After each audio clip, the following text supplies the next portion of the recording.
नहीं आया और इमाम 90 के ऊपर नर्वस 90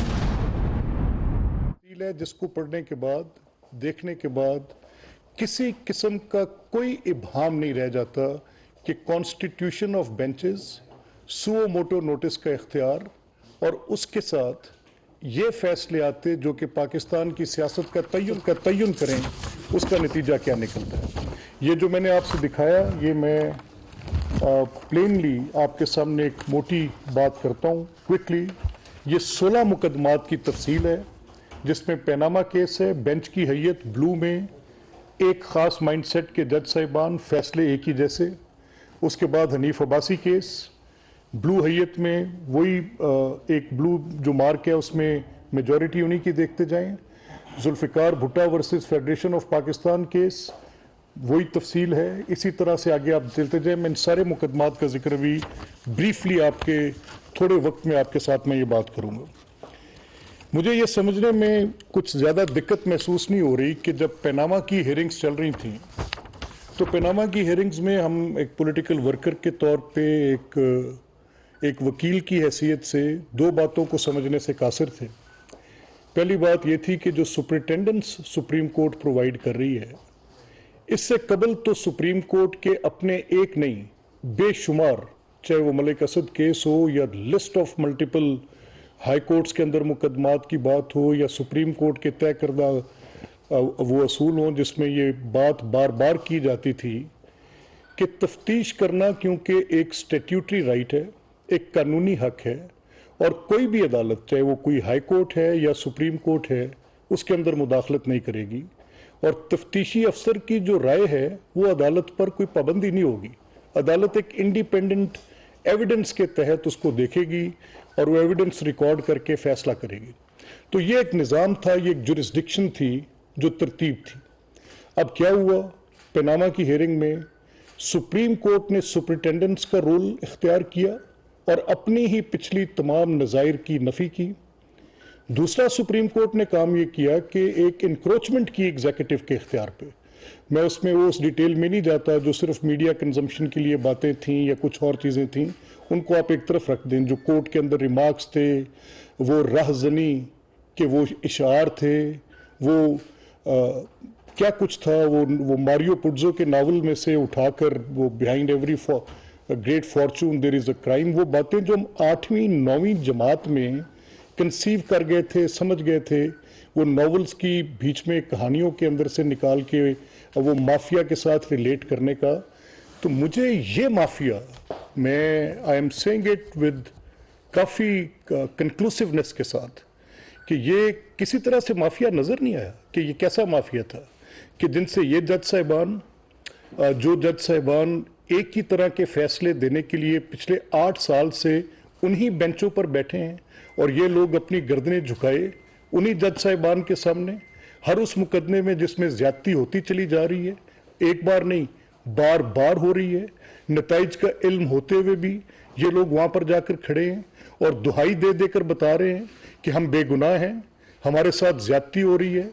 नॉन डेक्लरेटरी रजीम के हिसाब उस वक्त पूछे जा रहे हैं जब आपने एक डेक्लरेशन की रजीम क्रिएट कर दी, वो हिसाबात जो देने वाजिब भी नहीं है उन पर बिठा के सजाएं दी जा रही हैं।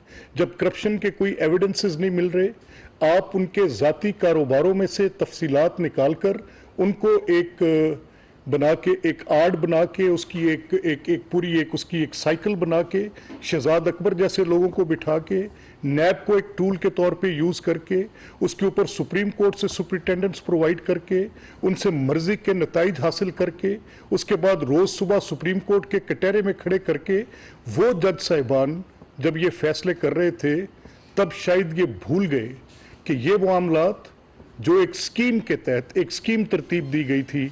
स्कीम क्या थी कि मियां नवाज शरीफ साहब का आउस्टर होगा। उनका आउस्टर कैसे होगा कि उनको पहले वजारत उज़्मा से फारिग किया जाएगा, फिर क्या होगा, उनको पार्टी की सदारत से फारिग किया जाएगा।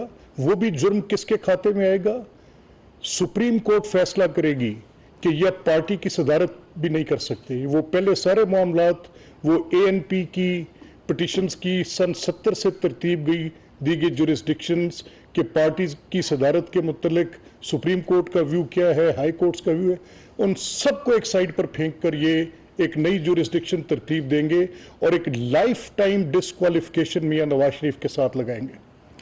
अब समझ आई, समझ कैसे आई कि क्या हुआ कि वही जज साहिबान, जैसे मैंने आपको ये चार्ट दिखाया, ये 16 मुकदमात का चार्ट है और ये उसकी तफसील है जो मैं उसके सामने रखने लगा हूं। और कनाइवेंस किनके साथ थी? जो बेनिफिशरी थे इमरान खान, यानी एक मुकदमा जाएगा इमरान की बनी गाला का, वही बेंच के चंद मेजॉरिटी में बैठे जजेस, कोई एक दो और डिसेंटिंग हो गए बीच में बैठ जाएंगे और वहां पर बैठ के उसी किस्म के हिसाबात में हनीफ अब्बासी की पिटीशन में उनको क्लीन चिट दी जाएगी। किस लिए क्लीन चिट दी जाएगी?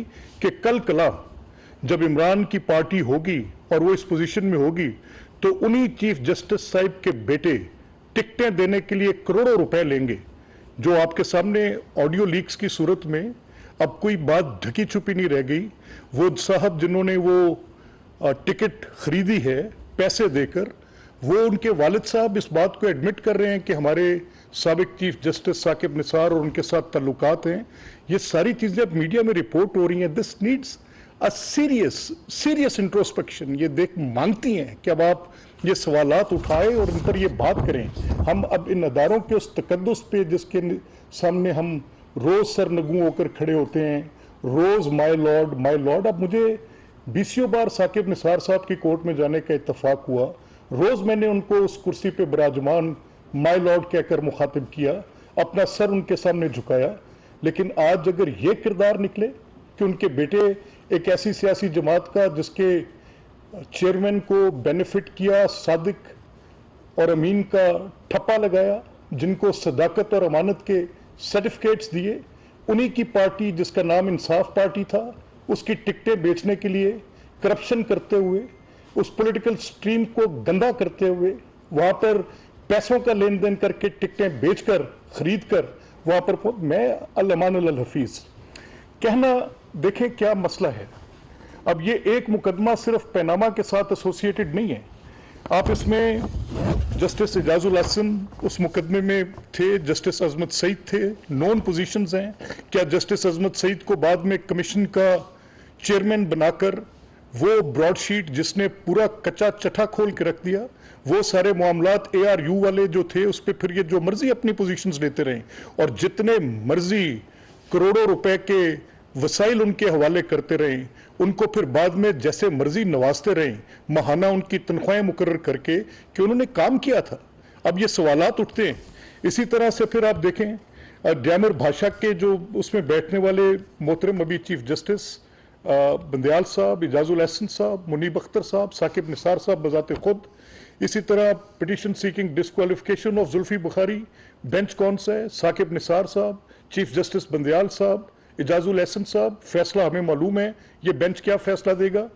दिसंबर 2017 हनीफ अब्बासी साहब की पिटीशन, फैसला हमें पहले मालूम है, बेंच की कॉम्पोजिशन देखी, फैसले का इल्म है। Then chief justice Saqib Nisar sahab, then justice Bandial साहब, जस्टिस फैसल अरब साहब अगर एक डिसेंट करेगा भी तो 2 की मेजॉरिटी के साथ बैठे हैं। इसी तरह फिर अगस्त 2021 unanimously declared that CJP is the soul authority through whom suo motu authority can be exercised। Bandial साहब एक्टिंग CJ, इजाजुल हसन साहब, मुनीब अख्तर साहब अगर 2 डिसेंट करेंगे भी बीच में बैठ के तो 3 की मेजॉरिटी है सर बैठी है।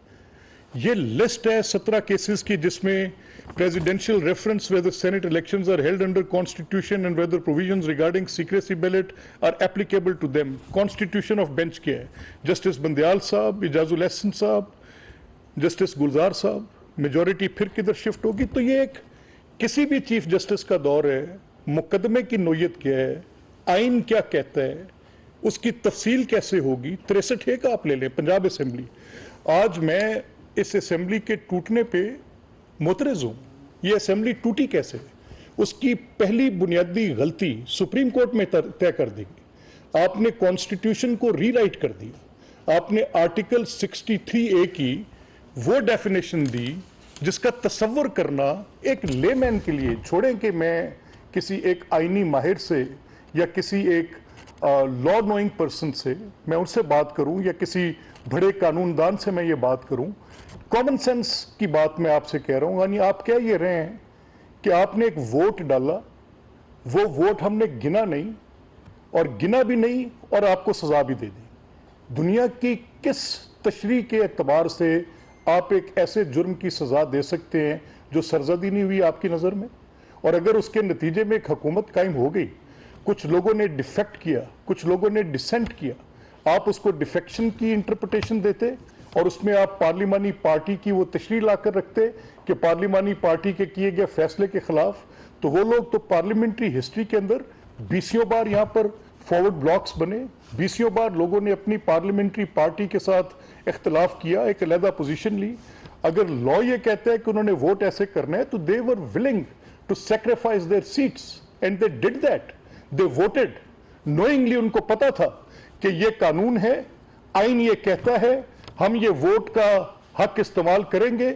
नतीजा ये निकलेगा कि ये हुकूमत जो कि इमरान की एक नकम्मी तरीन बुजदार सरकार बैठी है, जो करप्शन के अनबार लगा रही है, जिसकी रिट कोई नहीं है, जो लॉ एंड ऑर्डर में बिल्कुल नाकाम है, जिसकी गवर्नेंस बिल्कुल जीरो है, जहां पर पोस्टिंग नौकरियां बिक रही हैं, जहां पे डिप्टी कमिश्नर्स लगाने के रेट हैं, जहां पर ठेकों के अंदर से कमीशंस ली जा रही हैं, जहां पर डीपीओज अपॉइंट करने के रेट्स हैं। पूरे पंजाब की जो हालत थी, इस तरह था जैसे कोई सहरा बन गया, कोई डेवलपमेंट वर्क वहां पे, कोई एक काबिल जिक्र प्रोजेक्ट वहां पे।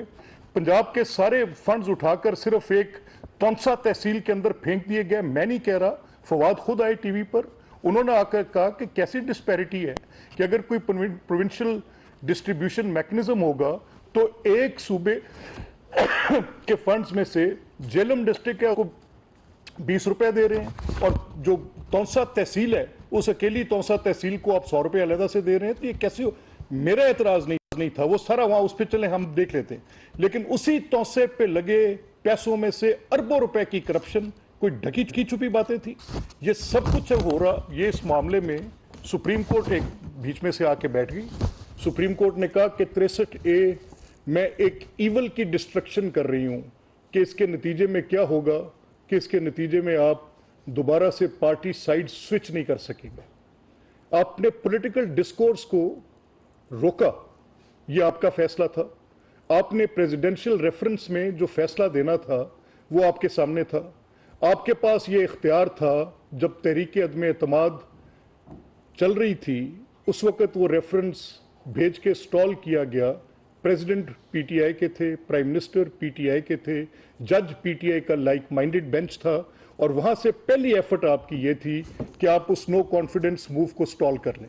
जब वो आपसे ना हो सका, क्योंकि कोई बात कहते वक्त कुछ तो कहना था, कोई तो रेशो डिसाइडेंडी होनी थी, कुछ तो हकीकत हाल बतानी थी कि आइन की ये तशरीह कैसे कर पाएंगे कि आप उनके वोट देने के हक से उनको रोकेंगे। वो आपके ऑर्डर्स जो कि डिसोल्यूशन ऑफ असेंबली की बहाली के वक्त के ऑर्डर्स हैं, उनमें देखें आपने क्या फरमाया। और 63 है कि जब आप रेफरेंस पर आके फैसला देने लगे तो आपने क्या फैसला दे दिया, जिसमें मैंने सारी तफसील आपके सामने जिक्र की। तो उसके नतीजे में कायम हुई परवेज़ इलाही हुकूमत अगर असेंबली को 90 रोज में तोड़ती है तो दुरुस्त कर रहे हैं वो लोग जो रोक रहे हैं इस सारे प्रोसेस को। ये उनका हक बनता है इस ज्यादती को रोकने का, इस कॉन्स्टिट्यूशन की रीराइटिंग को रोकने का। इस मामले को उठना चाहिए, पार्लियामान के फ्लोर पे उठना चाहिए, सुप्रीम कोर्ट में उठना चाहिए। सुप्रीम कोर्ट क्यों नहीं वो रिव्यू फिक्स करती जब हम कहते हैं कि आपसे गलती होगी है, you have earned in law. आप कॉन्स्टिट्यूशन की इंटरप्रिटेशन करते वक्त आप गलत कर बैठे हैं। आप सारे फाजिल जजेस को बिठाएं, वो सारे का सारा फुल कोर्ट बेंच बैठे, या आप एक लार्जर बेंच उस पर पहले हम मुतालबा करते रहे कि तश्कील दें। जो आप इन 3 साहिबान की हुई गलती है उसका कोई अजाला कर सके। तो नतीजा क्या निकला आपकी एक गलती का? सियासत में मुदाखलत का, अदालत में सियासत करने का, गलत अदालती फैसलों के सियासत को आलूदा करने का, कि उसके नतीजे में एक ऐसे बंदे के पास राइट आया जो अपना फैसला अपने ज़हन से ना कर सका। वो पार्लियामानी लीडर था, वो लीडर ऑफ द हाउस था, under influence of one party जो पॉलिटिकल एक्सपीडियंसी के लिए पाकिस्तान के इंतखाबी अमल से लोगों का एतमाद उठाने के लिए जैसे पाकिस्तान की सियासत को बर्बाद किया, जैसे पाकिस्तान की मईशत को बर्बाद किया, जैसे पाकिस्तान की मुआशरत को बर्बाद किया, इस सब को तबाह करने के लिए पाकिस्तान के इंतखाबी अमल से साइकिल को डिस्टर्ब करके, इट्स ऑल प्री प्लान, सोचा समझा है।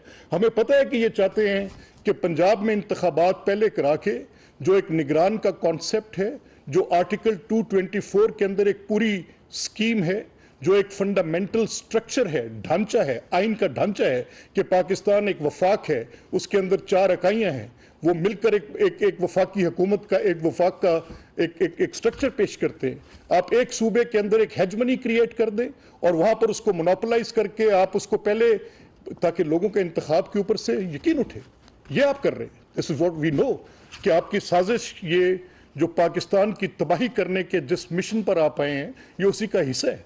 आप चलते चले जा रहे हैं, अदालत से आपको आपके कुछ बैठे तरफदारों की तरफ से वो सहूलतकारी मुयसर होती रही, जिसके नतीजे ये निकले कि आपको सदाकत व अमानत का लाइसेंस भी मिला, आपको 224 पूरे कॉन्स्टिट्यूशन की स्कीम से बाहर निकालकर एक पोजीशन पे खड़ा कर दिया गया, प्लेन स्पीकिंग 90 डेज।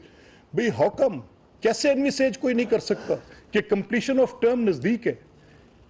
5 माह के अंदर जब आपने ये हरकत की अपनी मुद्दत पूरी करने के बाद, तो आप तो उन दिनों के अंदर 120 दिन के अंदर आके बाई इलेक्शंस नहीं करते कि इकट्ठे इलेक्शन होंगे। चाहे जाए कि आप एक वफाकी हुकूमत जो पूरी अमलदारी के साथ बैठी है, उसकी मौजूदगी में आप इंतखाबात की बात करें ताकि इंतखाबात मुतनाज़े हों, नताइज तस्लीम ना हो। चलें ये बैरियर आप क्रॉस कर भी ले तो फिर पंजाब में अगर आपके पास एक सियासी हुकूमत कायम हो जाए, किसी भी पार्टी की कायम हो जाए और वफाकी असम्बली के इलेक्शंस हों, तो उस वक्त पूरी अमलदारी के साथ वो हुकूमत बैठी हो ताकि उसके नताइज कोई तस्लीम ना करे और टोटल ब्रेक डाउन हो, कॉन्स्टिट्यूशनल ब्रेक डाउन हो, इंटेग्रिटी टूटे, पाकिस्तान की इंतखाबी अमल जो है वो बिल्कुल सैबोटेज होकर रह जाए। ये आपकी साजिश से हम बखूबी वाकिफ हैं। पाकिस्तान के आइन के तहफ़्फ़ुज़ के लिए, पाकिस्तान की सालमियत के लिए हम आपका डट कर मुकाबला करेंगे। फिर झगड़ा यह खत्म नहीं होता। आपके खिलाफ कोई कार्रवाई करे, आपके खिलाफ इलेक्शन कमीशन कार्रवाई करे, फॉरेन फंडिंग, अरबों रुपए की आपके पास करप्शन है। करप्शन, पब्लिक मनी की corruption is the worst type of corruption. आप लोगों के पर्सनल बिजनेसेस का हिसाब मांगते रहे, उन लोगों के जिनकी बड़े बिजनेस हाउसेस थे, जिनकी अरबों रुपए की इंडस्ट्रीज थी, जिनकी पाकिस्तान की इकोनॉमी में बड़ी कंट्रीब्यूशन थी, आपने उनको लाके कटहरे में खड़ा किया और आपने एक वो फसाड क्रिएट किया, फलाना चपड़ासी, फलाना ये वो। That was absolute nonsense, scrap. तसव्वुर भी कैसे किया जा सकता है कि एक डिपॉजिटर क्या हर बार खुद जाके बैंक अकाउंट। मैंने उस आदमी शहजाद अकबर को, मरहूम अरशद शरीफ अल्लाह उनको जन्नत में जगह दे, करवट करवट जन्नत नसीब करे, अच्छे दोस्त थे हमारे, उनके शो पे मैंने 20 बार उसे कन्फ्रंट किया और मैंने कहा कभी आपने बैंक का रेमिटेंस फॉर्म पढ़ा है? Do you ever know what these fields are? What is field are आपको पता है? What is section 48 of deposition of accounts? जब एक पर्सनल बंदा आप अपने ऑफिस से किसी को भेजते हैं, आप अपने किसी फैमिली मेंबर को भेजते हैं, आप किसी ड्राइवर को भेजते हैं, ये मेरी अमाउंट्स हैं, आप जाके डिपॉजिट कर दें। बड़े बिजनेसमैन जिनके अरबों रुपए के कार, लेकिन एक कहानी थी, एक अफसाना था जो आपने तराशा था और उसमें आपको मुकम्मल मुआवनत वो पैनामा से हुई स्टार्ट, वो जीआईटी तश्कील बनी जब वो एग्जीक्यूटिव के इख्तियार को इंक्रोच करके उसमें एमआई के ब्रिगेडियर साहब, उसमें आईएसआई के ब्रिगेडियर साहब, करना क्या था? मुस्लिम लीग नून मियां नवाज शरीफ को फिक्स करना था। साकिब निसार साहब की सरबराही में उनके वो हम ख्याल जज साहिबान जो आज तक रिफ्लेक्शन नजर आ रही है। I need an answer for 63। Sir कैसे हो सकता है? आप पार्लियामेंट की कानून साजी को जो कि प्रोसीजरल है, मैं नहीं मान सकता कि इन फसीह बलीग आलिम बालिग इन मुनसफों को ये नहीं पता कि एक आईनी तरमीम क्या होती है और प्रोसीजर के लिए किया गया कानून बना